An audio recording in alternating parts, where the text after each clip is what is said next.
Hey everybody, it's the waitingfornextyear.com podcast. I'm your host, Craig Lindell, and today I am talking about the Cleveland Browns and the NFL draft with longtime Cleveland sports media member Daryl Ruiter. I'm not even positive how long he's been on the Browns, but we'll get into that and a whole lot more. So that'll be fun. But before we get there, I haven't talked to you about Patreon in a while. This is a place where you can support the website without you. Nobody has to do it. But if you have a couple extra bucks and you're deriving some value from Waiting for Next Year, go ahead and sign up at patreon.com/WFNY, patreon.com/WFNY, and give us a couple bucks.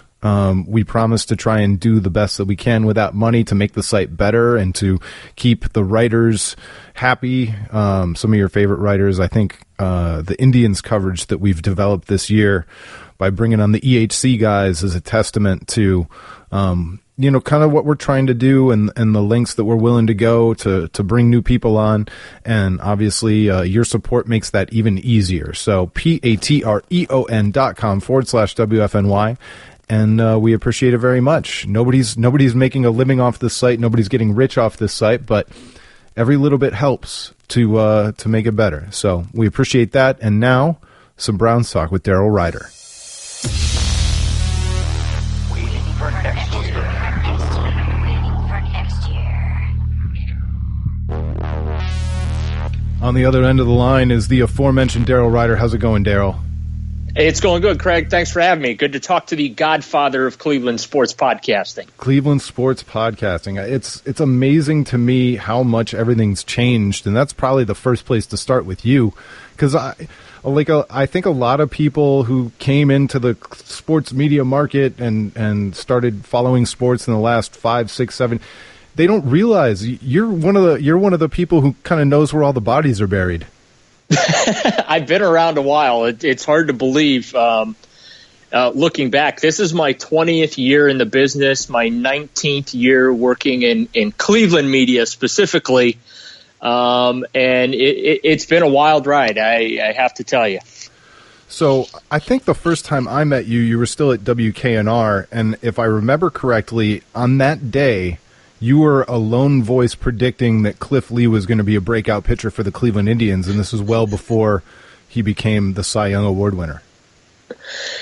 Wow. Well, I guess every once in a while I get one right. It reminds me, Ken Carman always teases me because he said the first time that he met me, I told him it was at a training camp practice, and we're watching players, and apparently I had pointed out Steve Hyden to him, and I said, that guy's going to make the team. And he ended up making the team. So it's kind of bizarre that how I run into people, and every once in a while I happen to find that hidden pebble, if you will, somewhere. And every once in a while, like I said, I guess I can't get them wrong all the time. See, and I'm still sucking on that bitter pill because I predicted Armand Smith was going to be a breakout star. But I'm just going to blame, like everything else, I'm just going to blame Pat Shurmur for that. We can blame Pat Shurmur for a lot of things, but I don't think that's going to end up being one of them. I'm sorry. Oh, too bad. So that's one place, an interesting place to start, especially with how long you've been in the business in Cleveland. How long have you been doing the Browns now? Well, I started covering the Browns exclusively full-time since 2008, and I think that's why in our social media age, I am basically thought of as a Browns guy. When I first got into the business, I started out purely as a radio guy and an update guy before moving into the world of stringing and covering teams, and I had a stretch of 5-6 years where I covered all three teams exclusively pretty much full time. So Indians, Browns, Cavs. I mean, if there was an event, a practice, a game, I was there. And then the opportunity with KNR came along there toward the end of 2007, early 2008. And that's when I ended up switching to the Browns full time. Well, sort of when I worked at KNR, because I did like 8 other jobs while working there, but I've been on the Browns pretty much exclusively ever since. So, but it's still got to be pretty weird for you when people are like, stay in your lane, Browns boy. Yeah, it is. Especially when it comes to the Indians. I covered the team through the teardown Mark Shapiro years from 2001 all the way through coming within a game of the World Series in 2008. I remember the 2007 season, I should say, 2008, all the injuries that ravaged that ball club, and pretty much the expectation that we have of the Indians this year. Those were the expectations in 2008. I remember sitting in the room when Mark Shapiro literally looked me dead in the eye and said that we hope to be the Florida Marlins. Maybe once every 5 years we're in contention. We hope to get in the playoffs, and then we see what happens. And that was pretty much when I soured on the Indians, so to speak, and their philosophies, at least under Shapiro. So, yeah, it is interesting, in our social media age, because I cover the Browns. I do some Cavs, especially now in the playoffs, second half of the season. I cover them as well. But, anytime I send a tweet that is not Browns related, my mentions enter RIP territory. Well, and that's something else that I've noticed specifically about the Browns, and I wondered, kind of what your perspective is on it. How much, obviously, not everybody's going to be everybody's cup of tea. We're all going to have our haters, but I noticed that Browns reporters, because of the negativity of the subject they cover, seem to, or maybe it's not because of that, but what do you think, how much of the negativity that you endure online and social media do you think is because of the crappy team you have to cover? Oh, I think that's a big part of it, and yet I'm not responsible for 88 wins and 200 losses since 1999. I don't pick the players on draft day. I've never caught a pass. I've never thrown a pass. I've never fumbled. I've never missed a tackle. I've never missed an assignment. But it comes with the territory. If you're covering a good team, which I don't really know what that's like unless I'm covering the Cavs. You find, like, I find Cavs fans, they have fun with it. They don't take everything as personally, and every tweet isn't an affront to them. Whereas with the Browns, if I tweet something negative about the team, I get a bunch of hate and vitriol because I'm a hater and I'm, mean and too critical and all those type of things. If I tweet something positive about the Browns, well, I'm just a homer shill because I work for a flagship station and it's my job to sell their crappy team and those type of things. So it's interesting to me how things are perceived in the social media sphere. I try and balance both worlds. Listen, if the Browns do something good, I'm going to tell you they did something good, albeit it doesn't happen very often, but I'm going to do that.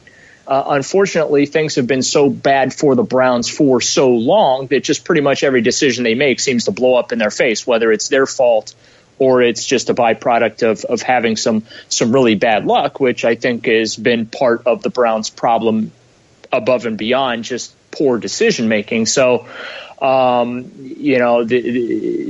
are times where I just avoid my mentions, especially on Twitter. And tell me something. Did your job change at all once 92.3 The Fan became one of the flagships, or did it pretty much stay the same? No, I'll be perfectly honest with you. I get nothing out of our partnership with the Browns. I get no exclusives. I get no exclusive access. Nothing. It has zero effect on what I do. A better seat in the Browns media room? No. A true story. They just finally redid the cave, if you will, the dungeon that was the Browns media room in Berea, and we always referred to it as a dungeon because it was always so dark, and the room hadn't been touched in like 10, 15 years since it was first built. And it always kind of had that yellow tint of a prison visitor's room. Yeah, and because the team colors are seal brown and orange, there wasn't a lot of brightness to it at all. Well, they just redid that room this year, and they just got it done in time for the draft, and they did a great job with it. It's light, it's bright.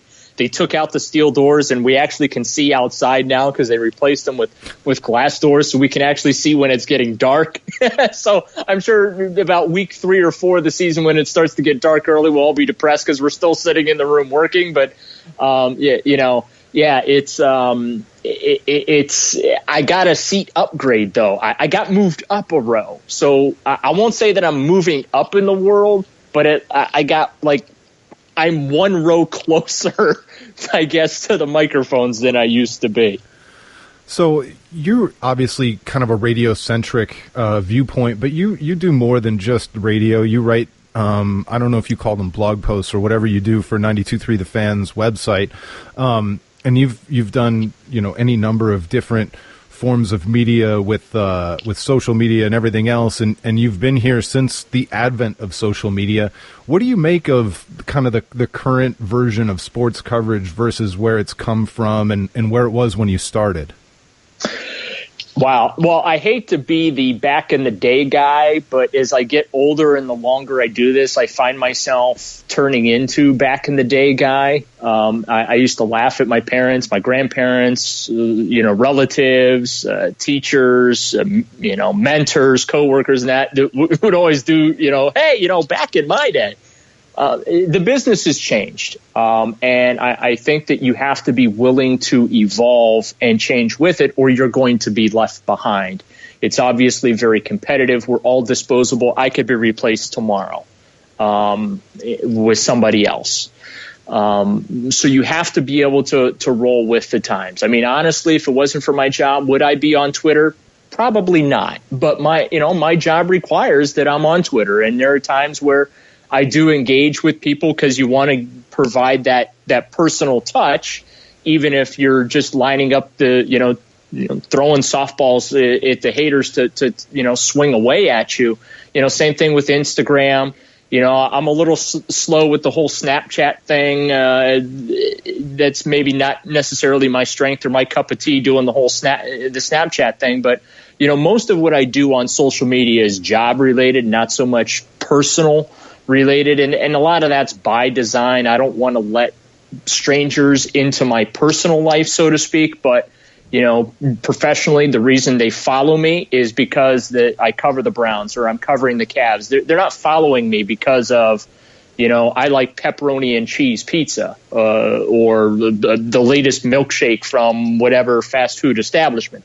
They're following me for coverage of their favorite team. So I recognize that, and that's why I keep on my public social media, I keep the personal posts to a minimum, because I recognize that the whole reason those, the people out there following me, it has to do with what I do for a living and not so much of who I am as a person. But I also think that it has changed in the sense that you forget that there are people attached to, those accounts, the Browns social media account. I mean, there are 3 tough jobs when it comes to the Cleveland Browns. That's being the coach, that's being the quarterback, and that's being the person in charge of their social media account, because some of the stuff that gets thrown at them, we lose the human element. Social media is designed to bring people together and invite conversation and dialogue, yet we don't know how to talk to each other in a respectful, civil manner.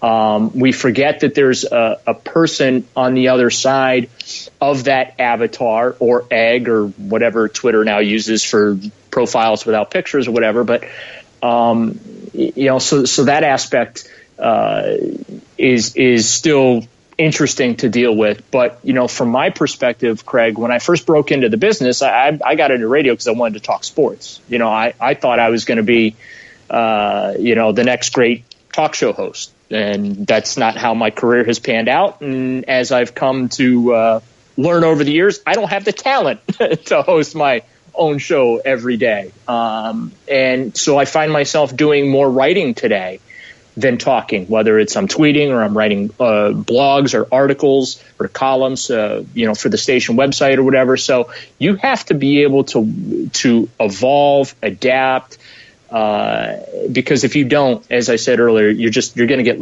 left behind in this business because it is constantly changing. Well, and that's what you mentioned a bunch of interesting things there, but specifically I think it is interesting how Twitter has developed. I mean, obviously, there's no training manual, there was no course, and you've developed your own strategies and your own rules that you abide by. But I find it really odd, and I wonder what your perspective is on a team Twitter account where there is no person behind it, but then they say things like, we've released so-and-so, or we've traded for this guy, and without ever letting us know. I mean, we've come to find out some of the people who run the Indians Twitter account, and certainly we know who runs the Cavs Twitter account and social media stuff, but the Browns, there's no connection whatsoever. Nobody has any idea. Well, not nobody, but nobody in the general public who follows the Browns on Twitter has any idea that there's, it could be a team of 27 people for all they know. Yeah, and I'll be honest with you, I think that it's smart that they keep that quiet just because of the negativity that team generates. I mean, so you don't think it'd be less? No, because okay. I think it'd be worse. I know who runs the Browns Twitter account, and there are days where I really feel bad for that person. All they are is doing their job. They tweet out a roster move and they get 50 bleep you emails or tweets, I should say. They get the bleep yous. No, I mean, but this is how people talk to each other on. So I get them. It's bleep you suck. This, that, and the other.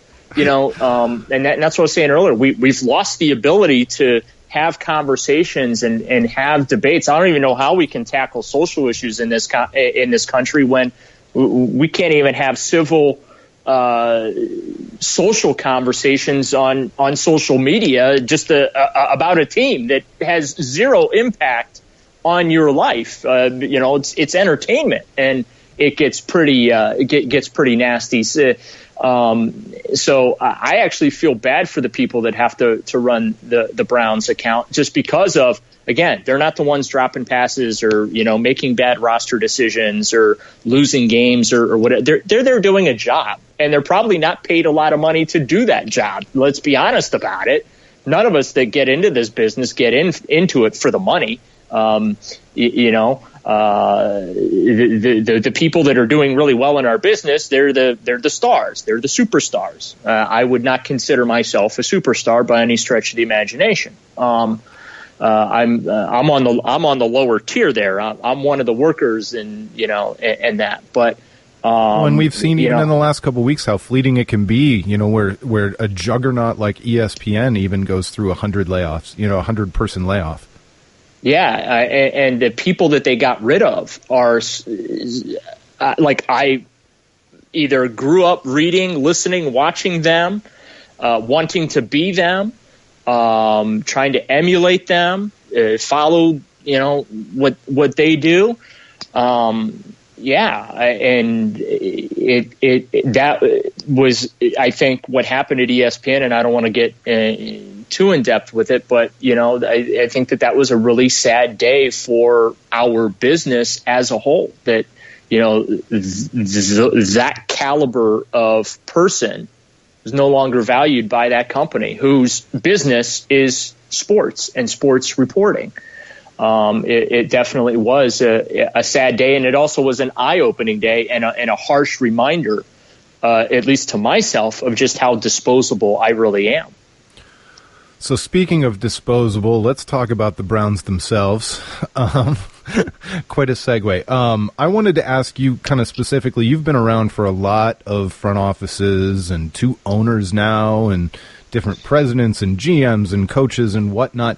Does the current construction of the Browns front office give you any pause? Because, I'll give you my follow-up question even before I let you answer that one. It's just that, I can't help it. I'm not rooting against these guys, but I have trouble not looking into the future and trying to figure out what a power struggle would look like between Hugh Jackson and the front office and who might win that battle. Call me skeptical, but nothing lasts forever. These things tend to happen. So I just wondered the current construction, what you think about it, and inevitably when something happens and it ends, how does the structure give you pause? Well, the only thing that gives me pause about the Browns is the owner, Jimmy Haslam, because he's the wild card. He's got a lot of egg on his face in his short time. Just off the top of my head, I mean, his resume since buying the Browns, and it's the start. To me, it's the start of 2013. I don't like to use the end of 2012 because he was just taking over the team, but he's responsible for 2013 to present. 15 wins, 49 losses. He's fired 3 coaches, 3 general managers, a couple of presidents, a CEO. The team has missed on just about every first-round draft pick. The jury is still out, I think, on Danny Shelton. I think that there's still some potential there, but they certainly missed on the first 3 picks of his tenure as owner. Corey Is the Coleman. jury out on Cam Irving? Yeah, well, no, I think the jury's in on that one, and it is what it is, and it's not, again, and this is one of the things that I always say about these guys, because again, going back to the human element, we forget that these athletes are people too. Hey, it's not their fault that they were taken where they were taken. You know what I'm saying?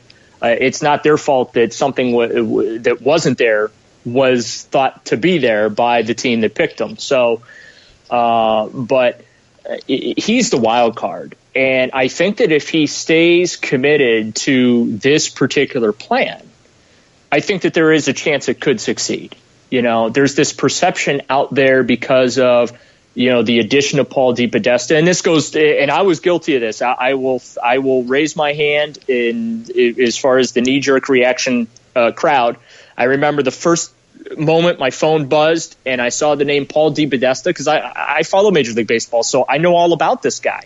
And not just from Jonah Hill and Moneyball, but I've known about Paul DePodesta and, what he did out with Billy Beane and the Oakland A's, and how he started with the Indians and had those, type of thoughts of using analytical data and statistics and those type of things. I think that the approach by the Browns is a rather intelligent one. Hell, the old school way of doing things, it's not like that's worked for, 17 years, Craig. So why not try something unique? But to me, it comes down to, is Jimmy Haslam willing to weather the storm that they're in? The fact that they went 1-15 last year, the fact that they're probably going to win 3 games this year. Will he stay committed? Can Hugh Jackson and Sashi Brown and DePodesta and Andrew Berry, can they all have that happy medium? I loved what Sashi said before the draft when we had our say nothing, don't tip your hand press conference a week before the draft, when he said, when he was asked about disagreements within the building, he said, listen, our job is not to agree on everything. Our job is to make the correct decisions. And part of the reason they brought in a guy like Paul DePodesta was, well, they drafted Johnny freaking Manziel, and they traded up to draft Johnny Manziel. So the decision-making behind the scenes and what was fueling some of those decisions that were made, and rightfully so, needed to be called into question. And Paul DePodesta was kind of, I call him the safety valve of the organization. He's the guy that's not supposed to, first of all, he's not a football guy. He doesn't hide it. He's learning the game and the sport and what it takes to scout players and all those type of things. But that's not what Paul's doing. He's not scouting players. He's not picking players. He's helping them weigh their options, when they make a trade. Okay, here's the pros of making that trade. Here are the cons of making that trade. Here's, how we want our scouting department to look. Here's what we want to look for in athletes, as far as figuring it out. Do they really love the game? How do we not make the same mistake that we made with Justin Gilbert? How do we not make the same mistake that we made with Johnny Manziel, and those type of things? So I think that how the front office is constructed, I don't think that is really the issue. The 2 issues: will Jimmy Haslam weather the storm? Will he be willing to take another year or 2 of abuse from his fan base that's going to be angry because the team isn't very good as they're putting this roster together? Or is he going to have another knee-jerk reaction and blow everything up again? And then the second component of that is the Hugh Jackson, Sashi Brown, DePodesta, Andrew Berry relationship. Can they work through their disagreements and come to a happy medium and really work together? And I think that you saw with this last draft, Craig, that the answer to that possibly is yes. Because some of the stuff that I was hearing leading up to the draft made me really nervous, and certainly understand why you asked the question. Can this work? What the Browns are doing, and that was really the first time when I got nervous, and was thinking, okay, maybe what they're doing will not work. And then I saw what they did in the draft. And I was like, you know what? It all makes sense. Everything that they did on paper absolutely makes sense. Even trading down from 12, which I hated, it made so much sense. And so they're doing stuff that makes sense, that you can rationalize, that you can argue for, in favor of. And, we shall see. But when they hired DePodesta, my first reaction was, WTF are they doing? That was my first knee-jerk reaction.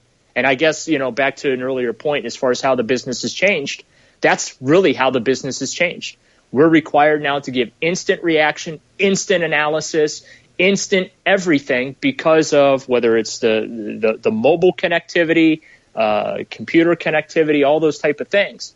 And unfortunately, when you give those instant reactions and instant analysis, they're not always on point, because you're not taking enough time to step back and think something through. You don't have that 6 to 8 hours where you can really absorb and take a moment to understand and whatnot for that column that's going to appear in the morning paper.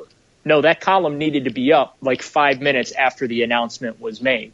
And I would say that's one of the key things that has changed in our business. And I was wrong. My knee-jerk reaction to them bringing in Paul DePodesta, I admit, that WTF are they doing reaction that I had, and I had it on Twitter. I'm like, are you kidding me? That was completely wrong. And I'm lucky. I held back the Paul DePodesta reaction, but yeah. I will forever have to own the hatred of the trade of Trent Richardson, and I will forever have to own the hate of that trade down too. Although by the end of day 2, I was kind of okay with the trade down. Yeah, well, I by the end of the night, I was okay with the trade down, because when they went on the clock at 12, and I'm sitting in the room and I'm watching the picks come in, and every name the commissioner was announcing, and the two guys that I wanted at 12 were falling, and I couldn't believe it. And that was Malik Hooker and it was O.J. Howard. I think O.J. Howard has the potential to be the next Ozzie Newsome. I think Malik Hooker has the potential to be the next Ed Reed. So, and the Browns are there. And then when I saw him trade, I'm like, what are they doing? This doesn't take the player. You can get that second stud and fill another hole. So my initial reaction was not a good one. And then, they go ahead and they take Jabril Peppers, which I think is a very interesting pick at 25.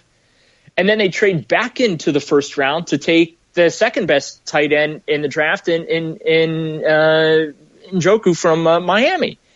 And then I sit there and say at the end of the night, well, I'm really glad that I didn't totally crucify him for trading out of 12, because it turned out to be a pretty brilliant move. Instead of having to choose between the positions at 12, they went ahead and filled both of those positions.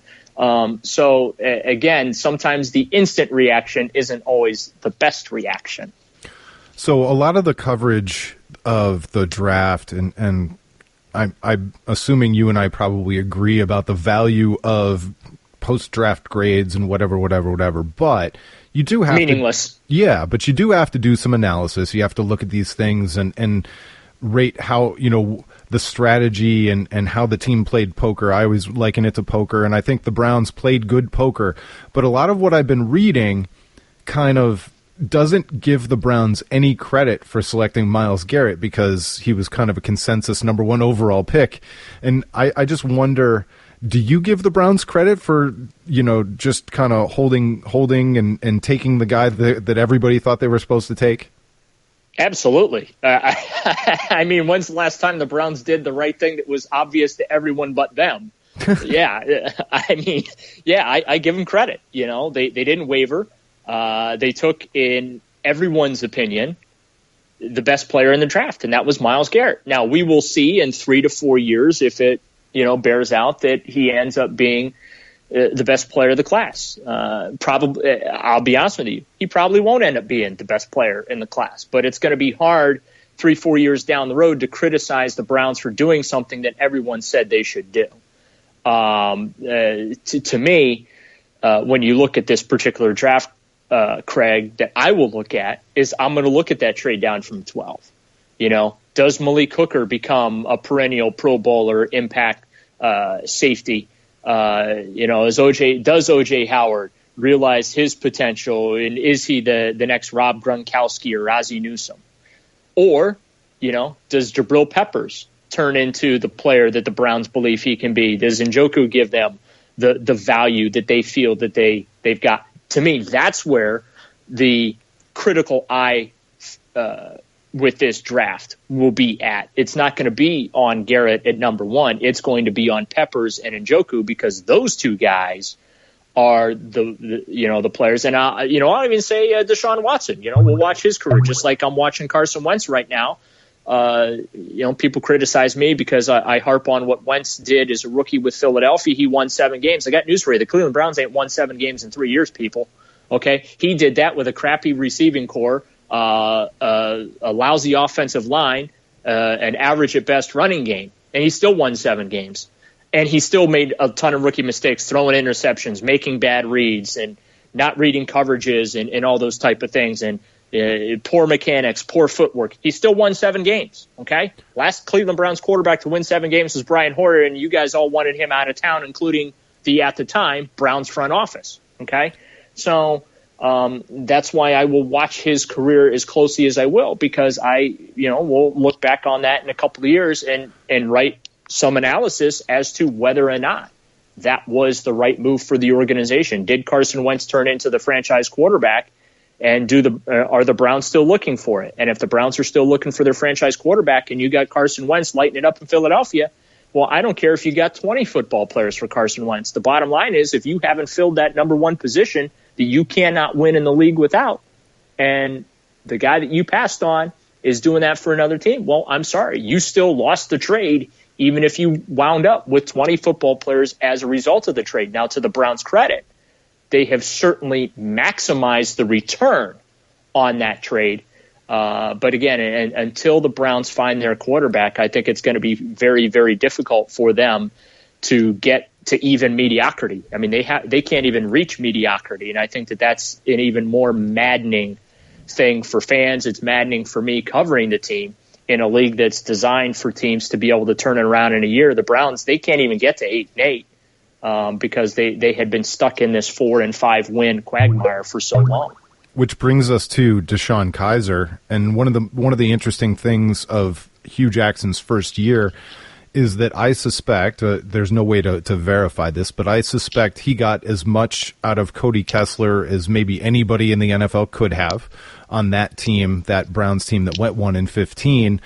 Now, obviously, he's going to have a chance to apply that same developmental, process to a much higher ranked prospect in DeShone Kizer. How much, not excitement, but how much potential do you think there is there for DeShone Kizer to be that franchise quarterback? What's your confidence variable? Because I think I'm probably somewhere, I'd like to be somewhere around 20 or 25% right now. I think that's fair, and I think that fans need to be realistic about it. Everyone will look and say, well, he's a second-round pick. He was taken 52nd overall. He's not the crown jewel of the draft class, people. He wasn't taken number 1 overall. He wasn't a first-round pick. He was the 4th player taken, much like Cody Kessler last year. I just kind of chuckle when fans are just ripping him last year as he's struggling. But first of all, he was out there as a sacrificial lamb because they had nobody else. That's number 1. Number 2, he was the 5th player taken in the draft class last year. He also not the crown jewel. So I don't bestow the weight of the franchise and the hope of the fan base on him. It's not fair. If you're the first pick in the draft, absolutely it's fair to have those expectations. But when you're the 4th and 5th guy taken in a draft class, that's not fair. You're a developmental player. Hey, we're throwing something against the wall and seeing if it sticks, They tried this with Charlie Fry. They tried it with Brady Quinn. They tried it with Colt McCoy, Brandon Weeden. And part of it is bad decision-making, but part of it's bad luck. Cody Kessler wasn't supposed to see the field last year. He ended up starting, 7-8 games? I mean, that's just ridiculous.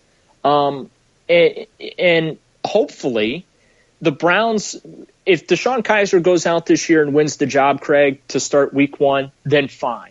What I don't want to see is circumstance force the Browns to play DeShone Kizer. And what I mean by circumstance, whether it's, players getting hurt, knee-jerk reactions to switch out an underperforming player at the position or whatever, I hope that they're able to stick with their developmental plan for Deshaun Kaiser.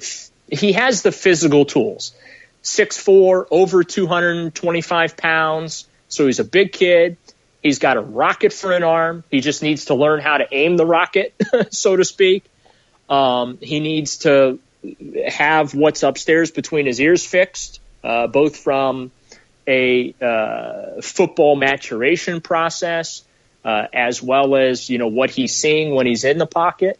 And it takes time for those things to develop and to be fixed. I think he has the physical tools to do the job, but I don't know if he has it between the ears to do the job, and only time is going to tell. But again, I hope that the Browns will be able to finally, for once, have a plan, which they do, and to actually be allowed and able to stick to that plan. Because so many times, for as much as we laugh about the quarterback jersey and the 26 names, they've used 31 or 32 quarterbacks in total.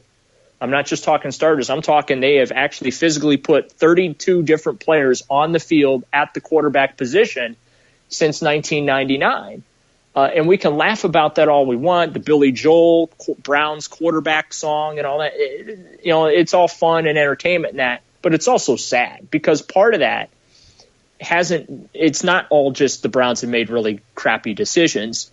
They've had some bad luck as well with players getting hurt and having to play kids that quite frankly should not have had to play when they have. So I really hope that they're able to stick with their developmental curve with him because the potential is there. He's got the physical tools, the physical gifts, but he's going to take some time to develop. I always think that about Colt McCoy. Not that he was ever going to become, a Pro Bowler or an All-Pro or anything like that, but I think 5 years of Colt McCoy just averaging 12 to 14 starts a year would have been superior to Brandon Weeden, plus this, plus that, and trying all these different things. And the Browns just never seem to even commit to a guy who could be a B- or a B. Yeah, we can't even get to grading these guys. I mean, the bar is so low that can we just get someone that can start the 16-game schedule? And you brought up Brian Hoyer. He's a perfect guy. He could have started 12 games a year for 4 years for the Browns.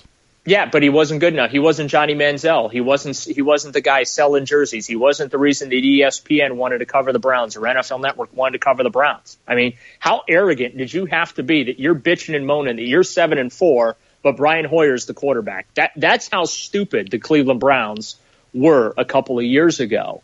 And again, why it's a good thing that they went the route that they did by bringing in a guy like Paul DePodesta and elevating Sashi Brown to take that knee-jerk reaction, that emotionally based decision-making process to try and limit that, as much as possible. And I'm not saying that Brian Hoyer was the franchise quarterback and the savior of the team, but for good God, they were 7-4 and everyone wanted to run the guy out of town. And he was from here on top of that, and everyone wanted to run him out of town. But again, they hopefully will be able to stick to this plan of developing this kid. I think that we saw last year, Cody Kessler, I don't think he's an every week starter in the NFL, but you know what Cody Kessler showed me last year?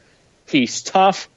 He's got a set on him, and he can be a very good backup quarterback that, you know what, if my starter gets hurt, I can call on him and the game isn't lost. He can come in and he can operate the offense, and he can at least give us an opportunity to win the game. He's not going to win the game for us, but he's also not going to go out there and lose it for us. And I think, and you need that too. And I'm not trying to belittle Cody Kessler, not by any stretch of the imagination.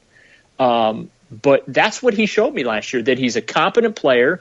He's not a starter, but if they get in a jam and they need a spot starter for a week or two, that guy can go on the field and he can keep the team afloat and I think that is a bit of a positive. But, yeah, we can't even get to, hey, is this guy any good? Because, I mean, last year they used 6 quarterbacks. Terrell Pryor's the asterisk because he's kind of like the 6th guy. But true quarterbacks, they used 5. They needed 5 guys to get through a 16-game schedule. They one time since 1999. Tim Couch, I think it was the 2001 season. He started all 16 games, got hurt in week 16, and then you had to go to the backup for the playoff game. Kelly Holcomb for the playoff game in Pittsburgh, but. And that started that. I think that point in time, Craig, is what started this whole spiral downhill with this quarterback carousel that this franchise has been on. But again, bad luck, not all bad decision making. They've had some pretty rotten luck at the position as well. All right. Last but not least, I appreciate all your time today, Daryl. But last but not least, I think the Browns have had a pretty good offseason. I think they had a pretty good draft. Obviously, draft grades are meaningless, and it's all too premature. Give them an A. They won the Super Bowl for the first time in 20 years. The Browns won the Super Bowl. They won the draft because it's the only day a year Browns fans can look forward to is the draft. It's usually all downhill from there. So give them their due, Craig. Quit hating on them. And then more draft talk starting before Thanksgiving. We'll start taking your draft calls after they lose to the Steelers in week 1 at 216-578-0092. Yeah. But you said earlier, and I don't disagree with you, that this even with a good off season and a good draft or what we think could be a good draft, the over under for wins this year is probably 3 or 4. Well, I think that, how I look at this process is they gutted the team last year. They got rid of the underperforming players that were overpaid, and you end up with 1-15. They stockpiled draft picks so that they could give themselves flexibility to try and put the team back together. Unfortunately, when you take that particular route, which I do think is the correct route, if you slap a bunch of free agents together and expect them to win, just ask the Philadelphia Eagles, the Washington Redskins, the Jacksonville Jaguars how that works out for you. It doesn't work out. So their philosophy is absolutely correct. It's the execution which has always been the problem. But I think that what this draft showed you and what this offseason showed you is that, A, these guys actually do have a plan. That, Sashi Brown, Paul DePodesta, Andrew Berry, Hugh Jackson, they do have a plan.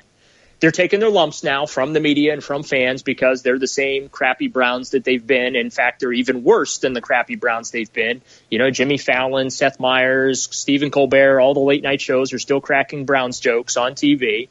And they're still going to be cracking Browns jokes on TV this fall.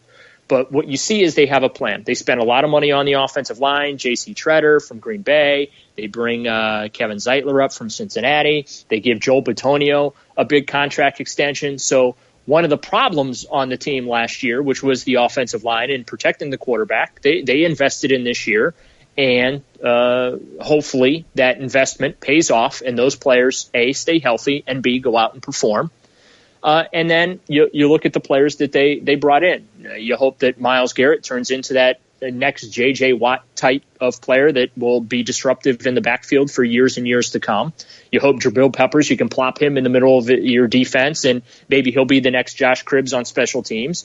In Njoku, you hope you found your next, whether it's a Kellen Winslow, Ozzie Newsome, Gary Barnidge type player. And Deshaun Kaiser, hopefully maybe one day he does turn into the franchise quarterback. So the plan, and you can actually see this offseason, Craig, that the picture is starting to come into focus a little bit. You can kind of see the team coming together, if you will. The question is, how good are these players as the team comes into focus, and can they actually go out on Sundays and start to win some football games? I don't think that this is the year to judge that, because I think that 2017 is probably going to be yet another painful, brutal season that we'll see the Browns picking in the top 5 once again in 2018. But I think what you'll possibly see on the field this year is some of these young kids start to develop where you actually will be able to look at it on the field, aside from looking at it on paper like I do right now, and say, hey, what they're doing makes sense. I think that when you watch the team this year, if everyone stays healthy, I think that you'll actually be able to watch the team and say, you know what, they're not winning a lot of games, but what they're doing makes sense. And I think that that's probably the hardest thing for Browns fans to live with right now. Number one, believing that their team actually knows what they're doing, because for years and years and years they have not known what they're doing, or stuck to the plan of what they're doing.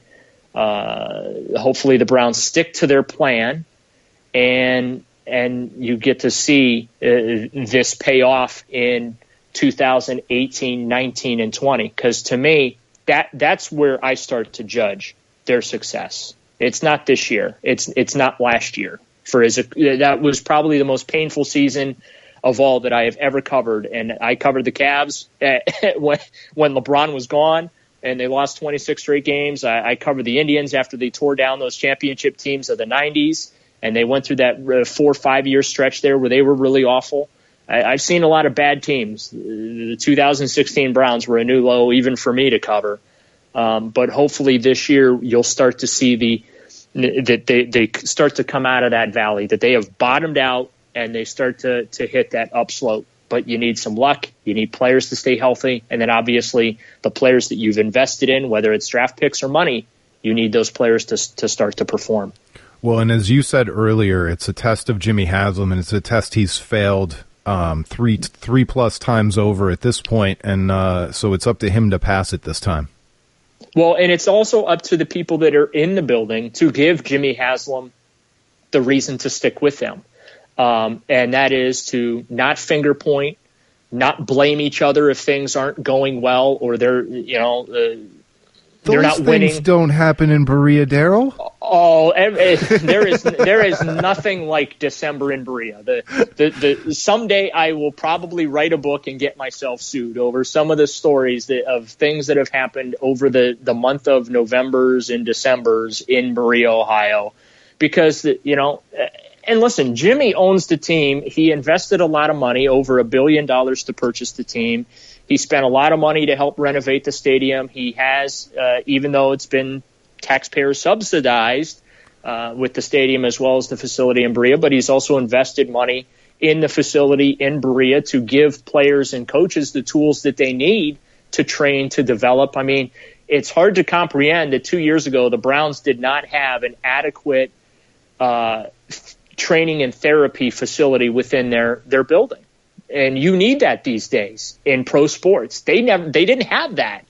The fact that now they have the pools and the lap pool, the therapy pools, the medical facilities and all those type of things, updated training room, updated weight room, all those type of things, like that was revolutionary for the organization a couple of years ago. That's pretty much standard operating procedure in professional sports. So he's invested all this money, and it's understandable that he wants it to win, because he's the one being asked if he has the Three Stooges running the organization. Okay. By the way, one of the greatest all-time Browns press conference moments. I notice he doesn't do a lot of press conferences anymore. But and honestly, you should write a fiction, with a chapter on George Fokiness. Yeah. Well, let's see. The stories that I can't tell are George Kokinis, Alex Shiner, probably the Mike Lombardi, Rob Chudzinski fallout. It's unbelievable, some of the things. But back to my original point is that as long as Hugh Jackson, Sashi Brown, Paul DePodesta, Andrew Berry et al., as long as they work well together, and I'm not saying that they have to agree on everything. I'm not saying they have to be BFFs or anything like that. But as long as they show that they have the ability to work together, work through disagreements, which to me, I think that this was one of the biggest tests. They passed the test. And not text each other during games? Not text a bunch of FUs to the coaching staff or WTFs to the coaching staff in the middle of games and get suspended for it and all those type of things. But if they can demonstrate to Jimmy Haslam that their plan is working, I think that Jimmy will stay the course. The problem has been that you've had all this infighting and finger pointing and backstabbing, and it's their fault. No, it's your fault. F you, it's your fault. And those type of things have been going on since Jimmy Haslam has taken the team, because everyone wants to be in the good graces of Jimmy because they don't want to be fired by Jimmy, even though the Browns do have like the best severance package in the league. Sign a 5-year contract, work for 1 or 2, get paid for the remaining 3 or 4. It's great. Just ask Ray Horton. I mean, he came back and was still being paid by the Browns when he came back. So I think that if that happens, if these guys can show that they can work together and that I do believe Jimmy will stay the course. But if the infighting begins and finger pointing begins and all those type of things, then Jimmy Haslam's going to say, the heck with this, you're all gone, and in come the next bunch. Sadly, I already have that scenario in my head. I've worked through the power struggles in my head of who might win and what they might be fighting over and all those type of things because I've been conditioned for it. But I think that if Jimmy gives this an honest chance, I think that's the only chance the Cleveland Browns will ever have of becoming relevant in the NFL again, is if they actually stay the course and give this the 4 and 5 years that it's going to need. Awesome stuff, Daryl. You've been very generous with your time. I appreciate it very much, and hopefully we can do it again in the future. My pleasure. Thanks for having me, Craig. All right, until next time, everybody, thanks for listening. It's been the WaitingForNextYear.com podcast.